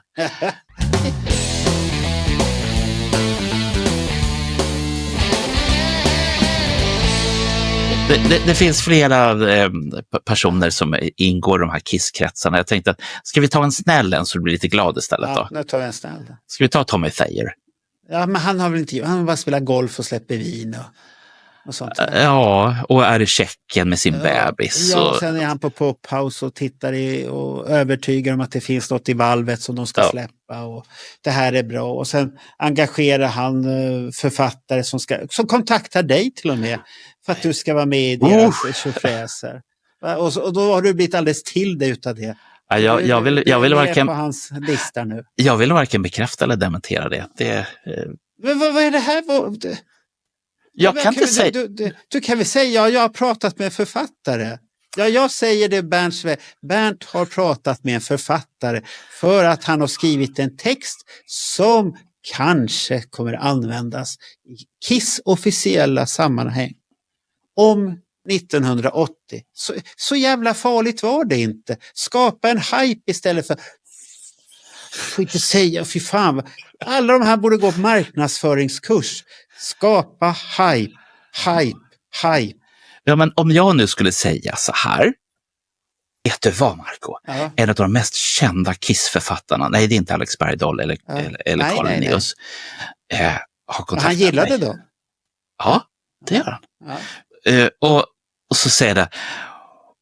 Och de tycker att jag har gjort jättebra grejer i forntiden och nu ska jag äntligen få... Nej, men jag funkar inte så, det vet du. Nej, men man kan ju berätta lite. Jag är med, kanske i ett projekt. Det är som jag är kanske med i ett projekt som jag inte vet. Jag är med i ett projekt nu och hjälper till Jörgen Holmstedt och Anders Tengner. Ja. Ja, och sen är jag med i massvis med andra hemliga projekt också som jag inte får säga någonting, men det är en helt annan sak. Sen är det projekt som jag kan säga. Vad fan? Du får inte säga. Det är skumma snuskprojekt och sånt här. Då får man inte säga något. Nej, det är bara skojade, inga så. Titta, du vart alldeles till det och tänkte vilken bio ska den upp på i Stockholm? Nej, jag trodde du skulle göra en sån här coffee table book om Stockholms porrbutiker. Nej, det är bara du som ska göra. Jag har ingen kunskap utav det. Det är du och Anders Tengner som kan göra. Vi ska släppa det där pratet som ett tillägg i vår årspodds avslutning när du och Anders Tengner går igång. För det fick vi klippa bort helt och hållet. Och de håller på i en kvart. Tills jag säger att nu byter vi ämnen. Nu är det inget roligt längre det här. Och det tyckte Jörgen Holmstedt och så fick jag övertyga Jörgen. Jag klipper bort det där. Bra. Jag håller med Jörgen. Bra. Det där släpper vi kanske som en bonus. Ja, vi kanske ska starta en Patreon-sida eller något sånt här. Vill ni höra på snuskiga Bernt så betalar ni så här mycket så får ni höra på telefonsvara på 070-nummer eller något sånt där. Men det är då jag kommer att läsa högt ifrån Hans Hartwigs böcker. Ja, men det behöver du inte göra. Ja, nej men så att det... Nej, men, det där med hype, det jag förstår mig inte på. Varför är det är ju som vi kan ju säga, nu har de ju hypat de här Dress to Kill-boxen, Alive-boxen. Varför kommer man inte, det är maj nu. Ja. Dress to Kill är släppt, den har kommit. Vi har firat den har gått. Ja, vi är på väg mot Alive. Men man kommer inte ut med någonting. Det här är ju... Det är så, jag tycker faktiskt det är amatörmässig marknadsföring. Nu kanske jag skjuter mig själv i stortån och får inte vara med i någonting. Men jag tycker att det är... vad är det så svårt att säga vad som kommer? Officiell pressrelease, vi har sagt det här. Ja. Kanske vi kan fråga någon som kan faktiskt säga. Det är ingen som vågar säga. Alla blir så här. De är som fotbollsspelare på Premier League. Nej, vi kan inte säga någonting, vi måste göra så här. När vi pratar. När de pratar med varandra, det blir så jävla löjligt. Jag blir irriterad. Det gjorde de inte på min tid när jag inte spelade fotboll. På 70-talet så var det rakt fram. Nu kommer det. BBS nyheter, här är de. Ja, men det är inget jävla hysch om dem. Nej, de ska de GB för nyheter. Nej, det får ni se på lanseringsdagen. Nej, de skickar överallt smaka. Fast det är nog ditt fel alltsammans, Marco, när jag tänker efter. Citronkornetton som kom nu, som de har plockat bort på en gång. Den sålde inget. Sålde den ingenting? Nej. Men den är ju ny. Ja. Citronkornetto. Vart citronerna för dyra? Allt är för dyrt. Sen har de ju dragit ner. Men de använder så här fuskcitron ändå, så vad är problemet? Citroner som inte har sett varandra på bilden. En sån här citronessens. Den här ska smaka som vi tycker att citron... Ja, men det är ju som... Du, när du är inne på någonting helt... Jag såg ett köttbulletest. Ja. Och där barn idag inte gillar mammas hemlagade köttbullar. De gillar mamma Scans hemlagade köttbullar. Och de är inte ens hemlagade. De är inte ens kiosklagade. Och de vet inte hur hemlagade köttbullar smakar. Och jag bara satt och tänkte, är det på riktigt den här videon? Eller är det dumma barn? Eller vad är det här för barn som har växt upp med sådana här mammor som inte har lagat köttbullar? Fy skäms. Okay. Fy, det går inte att jämföra hemlag. Har du mamma Scan hemma hos dig? Bor hon hos dig? Nej, nej. Vi har gjort köttbullar så vi har gjort själva. Ja. Så det är alltså pappa Marcos köttbullar vi pratar om. Ja. Ska ni ha Tommy Thayers brors vin till det? Nej, jag ska inte ha något vin till det. Jag är inte så förtjust i vin. Nej. Men det är ju Tommy. För Tommy har faktiskt en liten hörna på brorsans wine jar i Oregon. En liten hörna? Hur många stockar äger han där då? Vinstockar? Jag har 20 stycken här. Hur många flaskor blir det? Ja, i bästa fall 20 flaskor. Herregud. Ja. Jag tänkte att det kanske kunde... Har han inte köpt in sig som en andel i det där då? Vet inte. Det är väl mer logiskt att man köper in en andel, inte att man äger några stycken. Han har köpt in sig en andel. Han kanske äger en 20-del eller något sånt där företag. Det här får de ju fundera på. Firman heter för övrigt Rock Soil. Jag tycker det är coolt. Okej. Soil är ju någon variant på jord på amerikanska. Och soil, det kan vara annat också. Jag fortsätter med det du ska. Okej, hade han gjort någonting annat då förutom att rest och pophausat sig och träffat the Council of the Elders och varit i Tjeckien. Och lärt allihopa hur man hyschar. Och inte säga något. Fan. Det är senaste trenden inom Kiss. Man får inte säga vad som händer. Och innan dess så läckte det som ett såll. Ja. Det var värre än Titanic för fan på alla ställen. Fy fan. Men nu är det så bara... det läckte ju grejer halvår innan de hade börjat producera. Ja, det kommer det.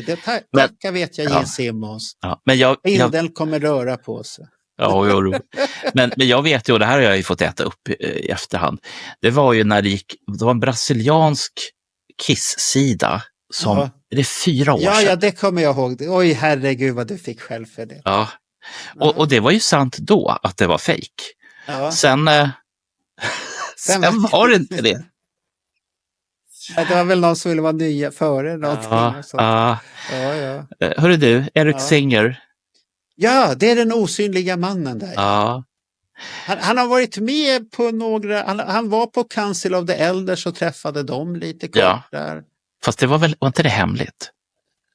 Nej, det finns ju bilder på det på Facebook och sånt här. Och han har varit med Brucean lite och olika evenemang. Men jag vet inte vad han gör riktigt. Han kanske njuter av pensionärslivet. Jag hittade en grej. Först var det alldeles så här till mig trasorna. Och det var att han skulle föreläsa om Oppenheimer och atombomben. Och jag var bara så här, men det var inte han. Nej, det var ju inte det. Jo, det var Eric Singer. Ja, men inte den Singer. Nej. Men Eric Singer är ju en pratglad person. Jag såg här en YouTube-video som hade kommit ut här nyligen. Det var någon intervju de gjorde under slutet av turnén i USA. Inför de sista spelningarna. Nu hade någon lagt upp den på YouTube i alla fall. Och den är lite rolig. De sitter och pratar och skojar och sånt här. Vad ska de göra? Och han är lite så här, jag vet inte vad som ska hända. Och så säger, han Tommy, men avatarerna. Ja. De kommer sen. Och så säger Erik, men de har ju mina rörelser så att de behöver väl inte mig någon mer. Det där fixar väl AI i sådana fall. Att jag spelar i takt och sånt här. Och han pratar i samma veva också om det här tidiga Kiss. Vad de tyckte var så häftigt och hur de upptäckte Kiss. Och sen kommer ju de från något liknande kristet bälte, både Tommy Thayer och Eric Singer. Ja, Thayer vet jag. Ja, så att de är från samma, och Eric Singer tycker det är så fascinerande att han hade samma uppfostran.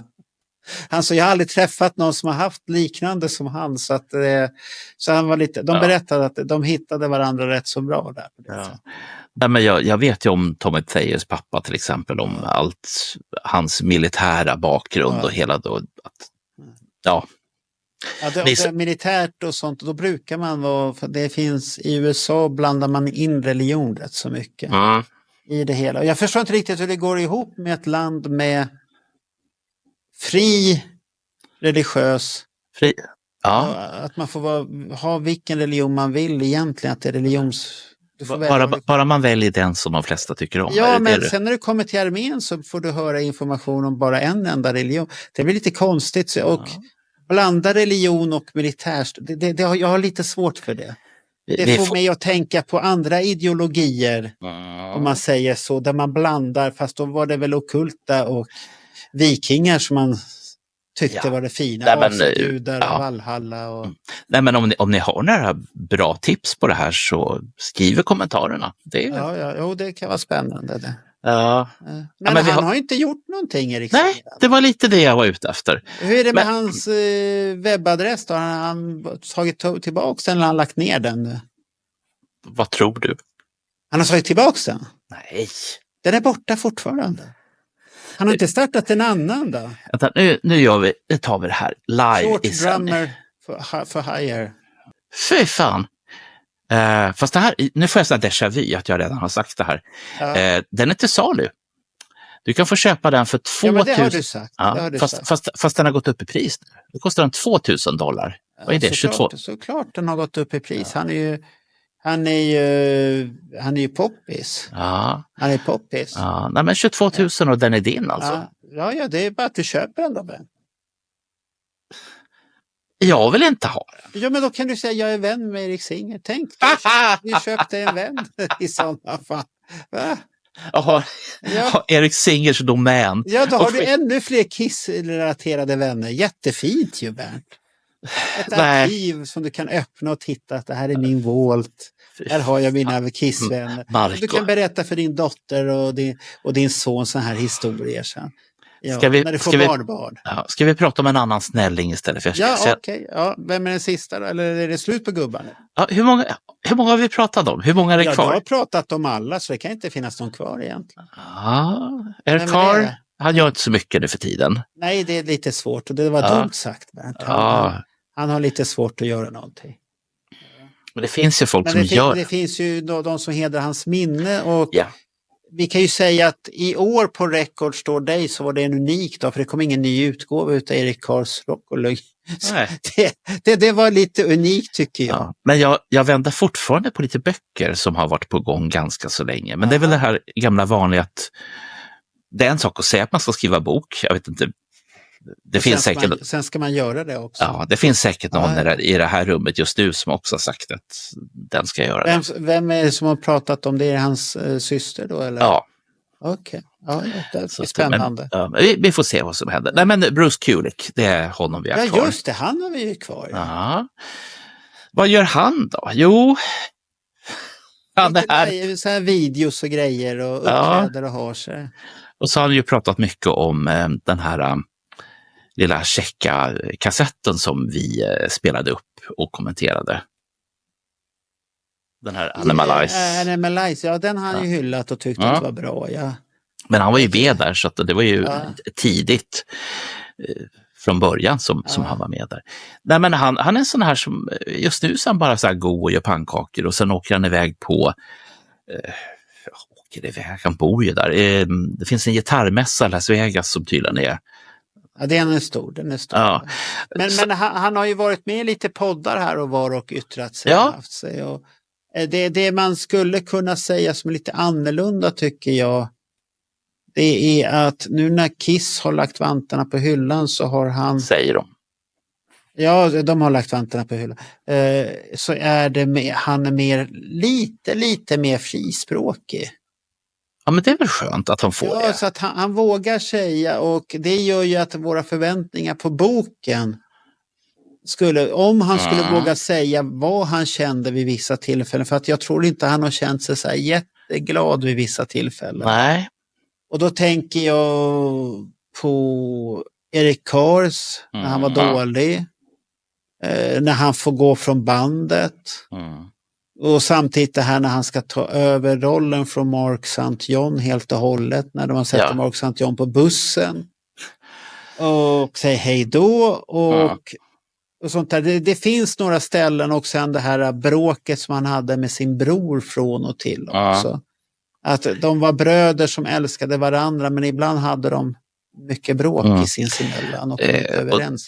Och där sitter ju Bruce på hela han har mycket sådana här historier som vi bara har hört den ena sidan säga. Gene Simmons och Paul Stanley-versionen. Och Bobs version och sånt här. Och han har aldrig själv sagt det någonting. Nej. Så att jag tror det kan vara intressant den här boken, men det beror på hur vågar han berätta. Eller om man ska dra på det ett par år till. Ja, nej det tycker jag inte. De börjar bli gamla allihopa så att det är bättre att han kommer ut med den där nu. Och det är ju samma med Ace Frehley-boken som kommer här, den här nya. Där vi kan få se, där Ace har börjat minnas väldigt mycket igen.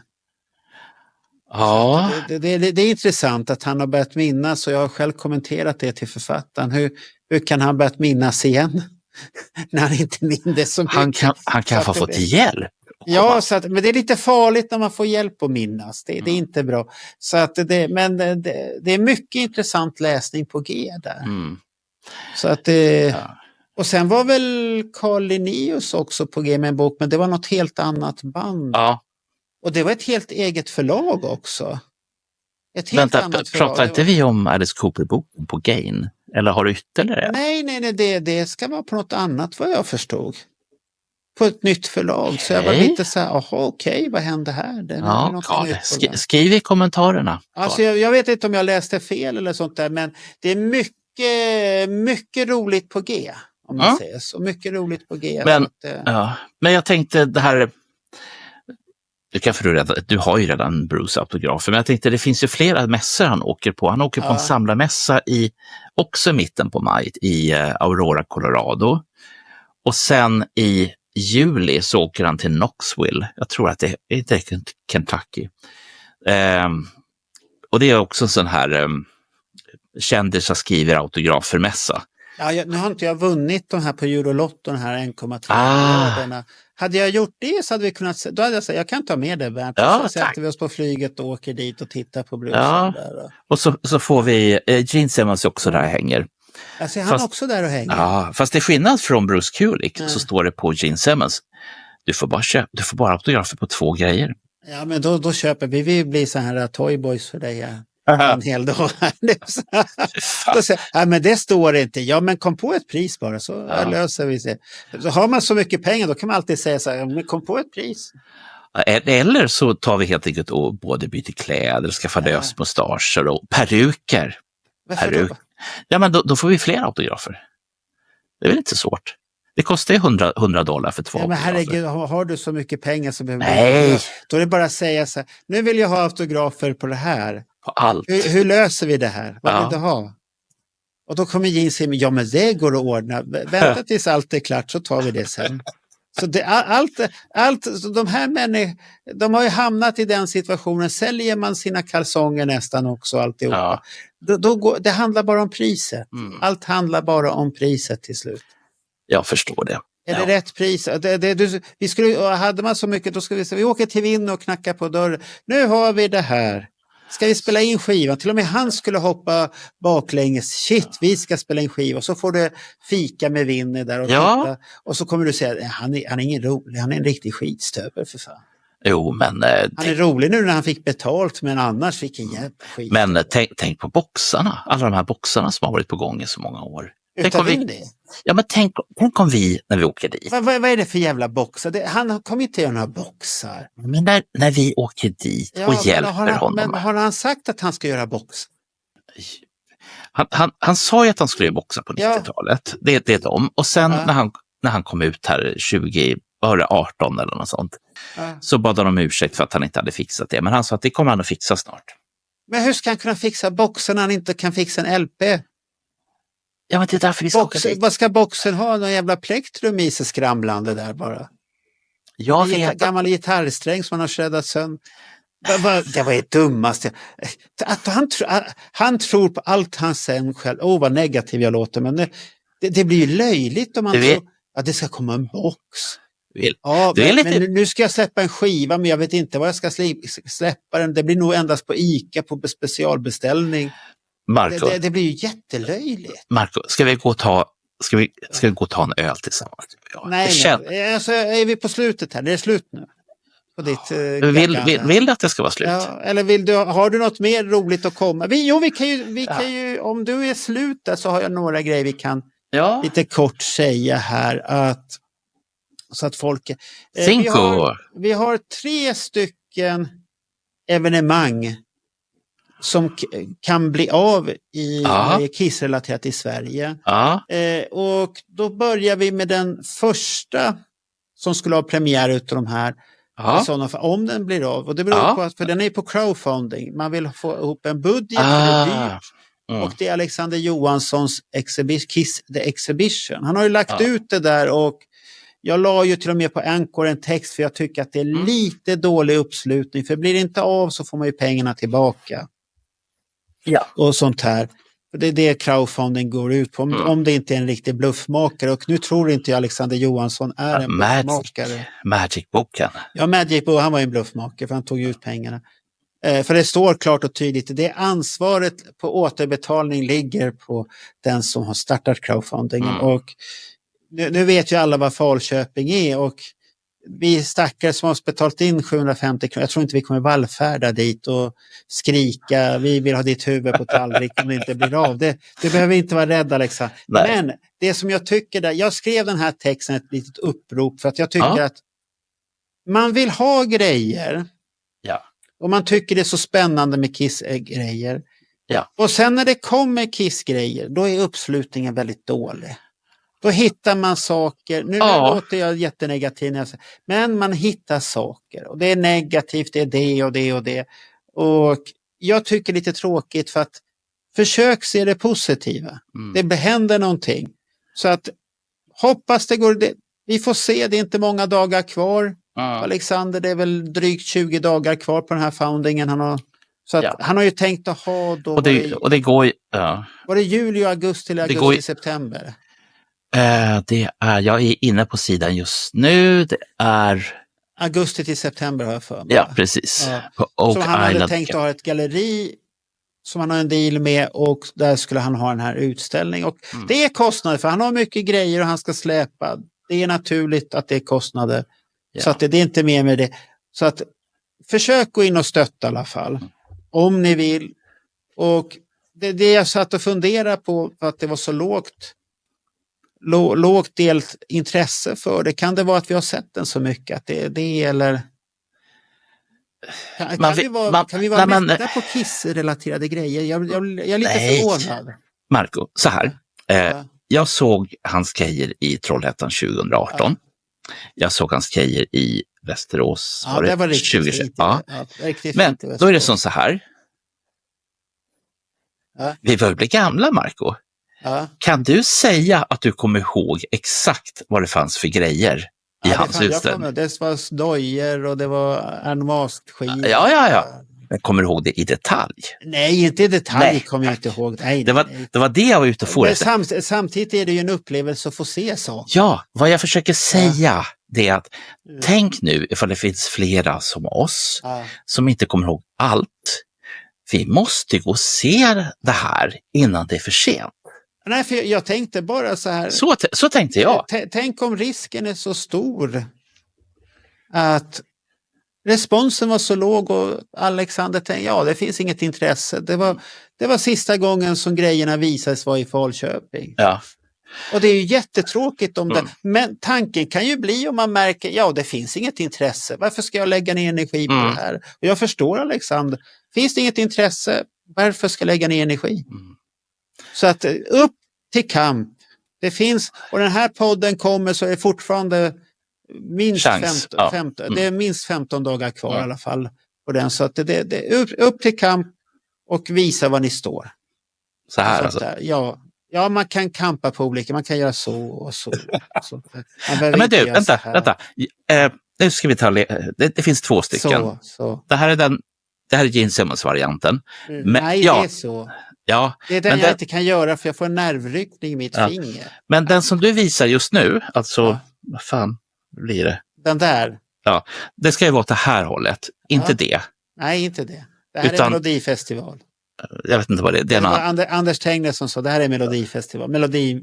Ja, det här är prinskorvar, Marco. Det här är prinskorvar bara, det är inget annat. Så att det är det. Men sen har vi nästa som vi väntar på som är på G och de är i förhandlingsläget och håller på så att de har läckt lite och nu läcker jag faktiskt här. Nu läcker jag. Jag vill läcka. Det är inte Umeå som du pratar om. Nej, den kan vi också ta på G. Men det är det här att det är Trollhättan-gänget. De håller på och det rasslar och det tisslas och det kommer explodera. Det blir något stort där också. Så att, och sitt inte då ni som sitter, Trollhättan och det är en fin stad. Saab kom till där, man kan se på Saab-museum. Galenskapen och Aftershave kom därifrån. Det finns mycket fint man kan uppleva där. Och Peter Lemark. Titta på den här fina expot som de kommer ha där då. Så att det är mycket gott. Det är live-tema. 2016 säger jag. Det måste ha varit. Eller var det 17? Vi börjar bli gamla, åren går i varandra. Så ringer Henrik Bengtsson till mig och så säger han det att hörru du Bernt Månsson, vill du komma och prata om Kiss? Ja men kom inte rabblande med att du var med de här gubbarna där uppe. Ja, nej, men jag säger fortfarande det. Och jag sa nej från början. Till slut så sa jag ja. Och sen dess har du bara kunnat säga ja. Och jag är Henrik Bengtsson och hans gäng oerhört tacksamma. För hade det inte varit för dem, då hade jag fortfarande suttit här. Ja, självklart är Alexander Johansson inblandad i det här också. Men då hade jag suttit i min ångestgarderob och fortfarande trott att alla det är Alexander Johansson och Henrik Bengtsson som har släppt ut ur garderoben. Och det får vi ångra oss resten av livet att de har gjort. Först Alexander Johansson och sen Henrik Bengtsson. Han borde ha tänkt efter. Vad släpper jag ut för bäst? Ja, det är det. Den bästa bäst som finns. Det är Trollhättan Expo och när var det? Var det det är september. Nej, 13 september tror jag att det är ett datum som florerar. Men det kommer komma info. De ska prata hos oss om det där. Men jag vill läcka lite för det är återigen, man är jättedålig på att skapa hype. Hype. Det var 4 Kiss-relaterade saker. Jag glömde ju Okej-grejen där. Ja. Anders och Tengner ska ju på turné och de ska ju ha här nu i maj. I Umeå så har de en smygpremiär som inte riktigt har kommit ut någonstans. Det är väldigt hysch-hysch. Och vi har pratat om det, varför det hysch. Så nu läcker vi den också här. Nu, det är ett läckande program. 24 maj 15.00 på Cinco. Som är en nattklubb där. Väldigt poppis nattklubb där i Umeå. Men det roliga. Lyssna nu. Men då kan man uppleva Jörgen Holmstedt och Anders Tengners premiär på Okej. Ja. Och det är på nattklubb på dagen. Har det någonsin hänt? Ja, men det är för att det är barnvänligt. Och de har tagit bort den här glitterkulan i taket. Det är bara ballong. Så det är en rolig händelse. Och sen ska det komma en turné i höst. Datum har börjat sippra ut på vissa ställen. Och det kommer bli städer. Stockholm var klart. Vi stod på gästlistan, Bernt, som vi har varit duktiga och marknadsfört. Vad har vi nu gjort? Pojkarna, och sen att jag har hjälpt dem med vissa presentationer kommer jag hjälpa dem med. Så att det är jätteroligt och att de ut på jag tror det kommer bli jävligt bra faktiskt. Så att ni som har hört på Anders Tengner och Jörgen, de har ju svårt att hålla i sina hästar, hold your horses som man säger. Så det är ett krigande och man kan ju tänka sig att de är väldigt olika. Man sa det till Anders Tengner att du och Jörgen är väldigt lika karaktärer egentligen. Bara att ni låter olika och tycker vissa saker, men ni är väldigt lika. Så att det är samma häftiga historier och sånt där, och det kommer bli roligt. Och kommer ta upp ämnen och sånt där. Så där har vi också en Kiss-relaterad grej. Men och sen har vi men det här är viktigt. Ta med er tidtagaruret för att de har lovat att bara köra 90 minuter. Och jag kan inte ta gift. Men jag kan... De inte ta tid. De kan aldrig hålla tid. Nej, det är det jag menar. Att om de lyckas hålla sig till 90 minuter. Precis, nej. För de kommer fortsätta. Ja, de kommer fortsätta. Ända tills, vad var det Anders sa? Ända tills Ove Hahn, gamla artistchefen på Gröna Lund, kommer och drar ur strömmen. Då går de hem. Och i samma veva kan vi ju lova då att både Jörgen Holmstedt och Anders Tengner kommer bjuda in till en poddinspelning. Jag pratade med Anders om det och Anders, han var taggad på det. Det var det här som du drog upp faktiskt, Bernt, att vi kan prata om hur det var att driva fanclub förr i tiden. För du drev ju Kiss Army Sweden, Anders Runaways och sen hade du Jörgen Finn Lissy och sen hade ni en till gubbe som Olle Östergård. Som vi måste försöka få tag på. Så att då sa jag så här, men det blir roligt för då kan jag säga lite hur det är att driva klubb nu för tiden och ni pratar om dåtid. Och då säger jag, men vi har ju det enkelt idag. Nej. Vi hade det svårt. Vi var tvungna att betala svart och allt möjligt. Jag har aldrig betalat svart. Yes, nej, nu är det snälla. Men det där blir en intressant diskussion på en gång. Så att och då var det här om hur man drev fanclub och hur ni samarbetade mycket också. Ja. För ni kände ju varandra och det var lite hit och dit och sånt här. Och det finns ju många roliga frågor. Såg man ner på varandras fanklubbar lite också? Nej, det vill jag säga. Det vet det fan. Tyckte du att Finn Lissy var lika hett som Kiss? Jag säger som så här, det som Jörgen Holmstedt gjorde när det gäller fanklubbar på den tiden, alltså medlemstidningen, han gjorde liksom det här lilla... det har jag sett, det har jag sett. Han gjorde jobb, men jag menar att såg ni ner på varandra och tyckte att det där var, är det någon artist att prata om egentligen? Nej. Jag kan säga så här, det finns några jag skulle vilja ha med. Men frågan är om man kan hitta dem. Ja, det är nog så. Vi kan inte ha för många med direkt. Nej, vi får kanske dela upp det. Ja, Men det här... vi börjar där. Så nu stänger vi där nu, Bert. Nu stänger vi där. Sweets Fan Club. Ja, men 1973, 74, 75. Bert, nu stänger vi det. Ja, men vad fan. Och så är det sista evenemanget då. Som vi vet om hittills. Det är 6 december. Och de pojkarna har inte heller kommit ut med information. Så att nu läcker vi ännu en gång här. Ja, de har ju själva läckt det. Vi hade ju den på Bernt tar pulsen. Då fick vi en lapp där Bernt var alldeles till sig. Det är också ett evenemang där de själva har lovat 81 som tema och 2 lokaler. Ett som det ska vara föreläsning och sen ska det hända något annat i den andra lokalen. Vad vet vi inte. Nej, så det är mycket spännande och det är Josef och Petter som ska göra det. Så Lickman Marx Stockholm. Lickman Marx och Stockholm där. Var det Lent som tog kontakt med mig och undrade vad det var för ni? Ja, Lent, vad är Lickman Marx Stockholm för någonting? Det är ni pojkar. Det ska jag förklara för er här. Att Ivan Lent tog kontakt med mig och jag fick förklara för honom. Det är snälla fanboys utav dig och de hyllar ditt verk och det du har jobbat för och därför kallar de sig för det, men de gör fan-event.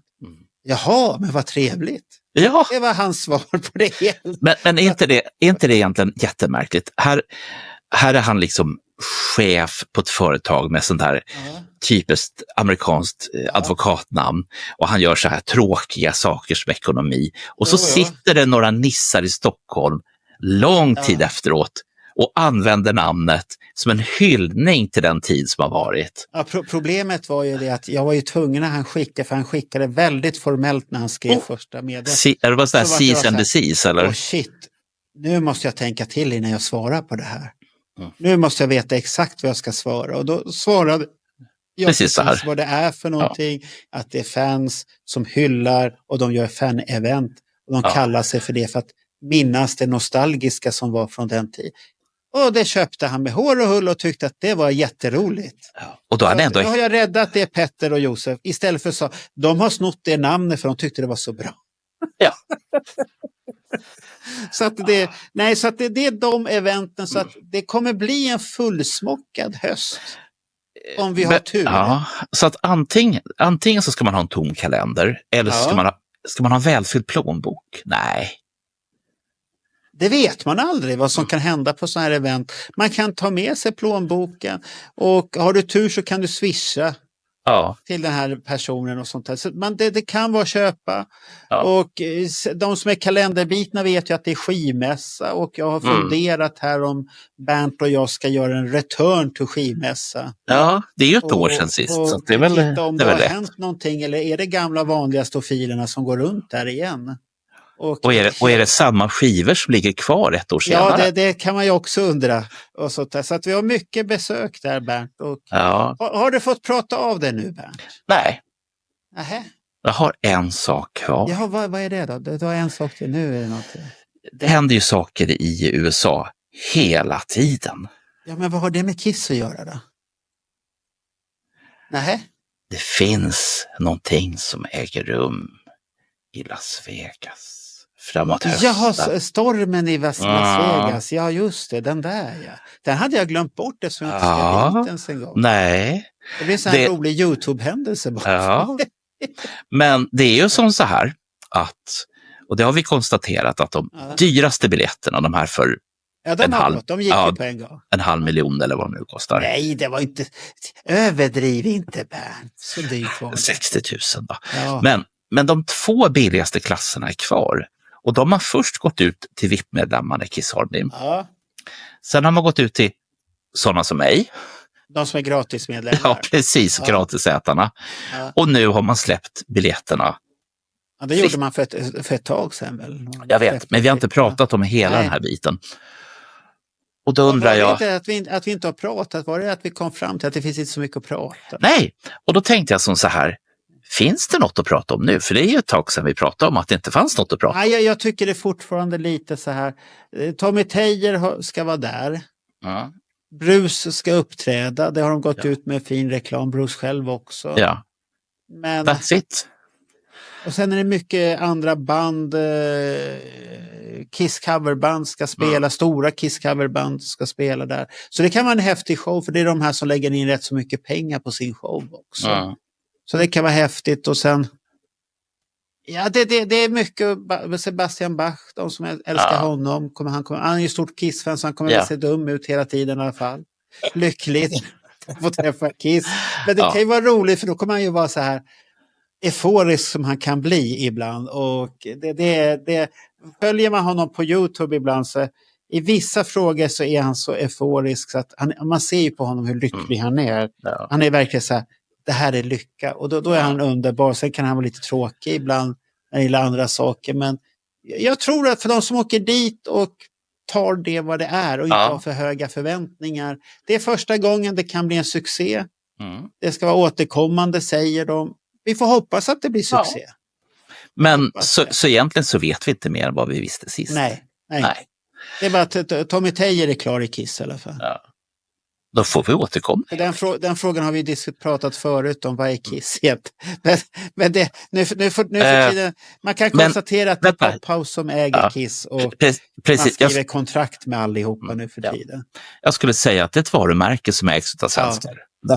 Och så får man skriva kontrakt vilka som uppträder. Det låter så konstigt när man säger så, men det är det enda man kan komma. Och det har väl stort sett alla Kiss-poddar kommit fram till att det är så. Och sånt här. Och de här The Council of the Elders, som jag kallar dem för, inte Superfan Group som jag tyckte det är bra namn. Låt som en jävla tvättmaskin, Superfan eller något sånt där.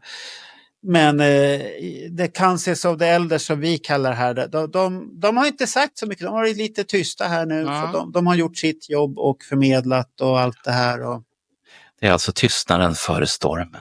Ja, så att Niklas har väl hyschat att det finns grejer som händer där. Men det är det här att, som jag säger, att de är inte värsta bra på att skapa hype. Men vet du vad, Marco? Jag saknar hypen. Sätt Gene Simmons i marknadsföringsbordet. Han kommer säga direkt, spindeln återkomst, den kommer gå ut i publiken. Men det var ju som när han försökte registrera det där märket. Och det fick han ju inte. Men hypen. Ja, han är expert på att skapa hype och förväntningar. Och vi Kiss-fans har ju levt på det. Nu går det bara så här lite rykten. Det är män med så här munkjackor som går precis som drogdealers och viskar lite här och där. Det händer någonting, det kommer. Fan, jag har inte sett någonting. Jag har namnet på en bra ny Kiss-podd. Kiss Whisper. Och då sitter de som har programmet, det behöver inte vara du och jag, det säger jag inte, utan då sitter de sådär munkjackor och sen stora kåporna så här. Jag kan ju ringa, Messiah och fråga, vad hittar vi kåpor som man ska ha så här ordentliga. Så att han är ju kåpkungen i Sverige på det. Så att i en podd på YouTube nära dig, kolla efter The Kiss Whispers. Och det är inte Bernt och jag som sitter i kåpor. Absolut inte. Det kommer inte förekomma. Det är en rolig idé. Då kan man säga vad man vill. Ansvarig utgivare, The Whispers. The Whisper 1 och The Whisper 2. Man läcker all information man vet. Så bara bla bla. Vänta, är det där som all Kurt Gooch-film går ut? Ja, han ska vi säga. Han är tyst. Det har ju börjat komma ut med massvis med filmer och det är ingen jävel som säger någonting. Vad hände med Kurt Goose? Har han fått smiss? Smaka på banan i fängelset eller något sånt där. Det är inte bra. Är det banan eller tvål man ska passa sig för? Ja, det är tvålen och bananen, de som har aktat sig för det. Jag hoppas att han har fått någonting, för jag blir så trött på så här personer som han som sitter och säger, det är mitt. Bara för att du har hittat det så betyder det inte att det är ditt från början. Bara för att du har det på din hårddisk så är det inte heller ditt. Nej, så att det är så löjligt. Så. Fast nu vart det en sån där tråkig avslutning. Jag trodde vi skulle ha en bra avslutning. Ja, men vi har alltid bra avslutning. Ja. Att det är mycket på G. Ja. Så att det är roligt och så vi får hoppas att det blir av och allt stöd till Alexander Johansson och Kiss Exhibition. För att annars jag blir lite ledsen, för jag är lite orolig att det kan vara sista gången vi såg saker. För det är aldrig roligt att få det bekräftat att det finns inget intresse nästan. Nej. Så att hur ser det ut där nu? Är det någon fart på överhuvudtaget? Det är så här många än så länge. Det är fortfarande... det är tråkigt att se, tycker jag. Ja, men fast nu vart det så här tråkigt igen, Marco. Ja, det vart tråkigt. Men det kommer ju andra expos som vi vet i alla fall. Trollhättan och men det som är bra... Nu har jag det. Det är gött att vara Kiss-fan år 2025. För att det händer så jävla mycket.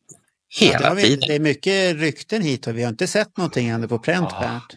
Men vad fan vad du var svårflörtad. Nu säger vi så. Ja. Jag tackar för det. Och så får du ha en trevlig kväll sen då, Bernt. Men jag ska ha. Vill du följa med förresten? Nej, jag ska inte följa med. Du ska få säkert något tråkigt. Usch, ha det så bra. Hej. Hej då. Hej.